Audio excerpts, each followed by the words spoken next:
Okay, I wanted to continue to talk about the study from yesterday, since it generated quite a bit of controversy, a study on fruit consumption and fatty liver disease. And some people are saying, it's a bullshit study, on and on and on. We don't know the caloric intake, what else were they eating?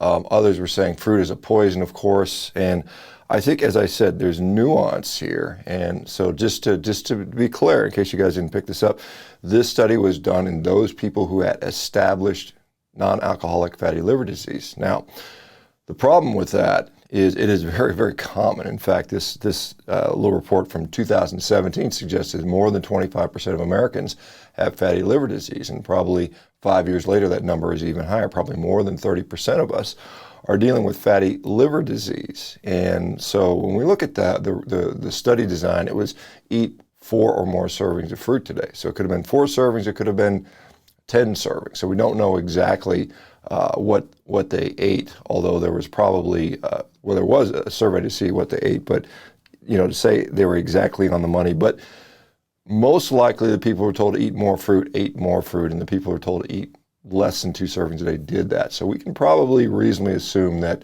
those instructions were followed out. Now, obviously, the people that gain weight, or their BMI went up in the fruit eating group, they were eating in a caloric surplus. Now, did the fruit make them hungrier and make them want to eat other foods in addition to that? It's hard to say. It's probably reasonable to say they had fairly similar diets. That is to say, most of them were probably eating the same amount of processed food and, seed oils, if you believe that is the nature of all diseases. It was probably fairly close in that, with the only differentiating being one ate more fruit than the other group. I think it's important to point out that the American Heart Association recommends you eat 4 to 5 servings of fruit per day.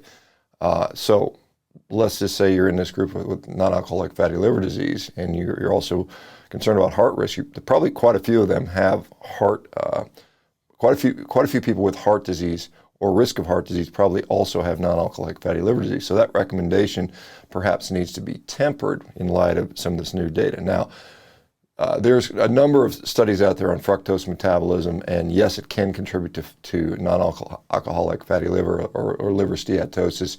And the question is, what is the dosage requirement? Some studies in animals suggest 1 gram per kilogram of body weight. So a 150-pound guy could eat 70 grams of fructose a day prior to seeing problems. Again, if you already have fatty liver disease, perhaps that number is much less.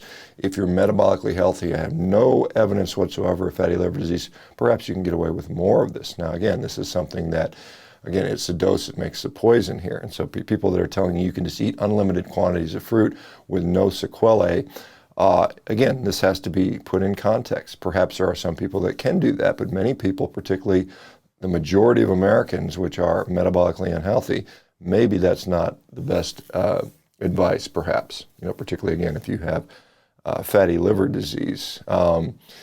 There is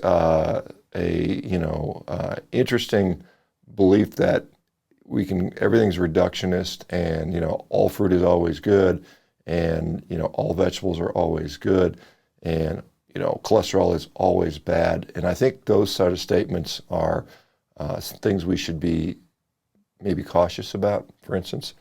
So anyway, just wanted to provide more clarification. I thought I mentioned nuance and that it was in fatty liver disease, but some people didn't seem to notice that.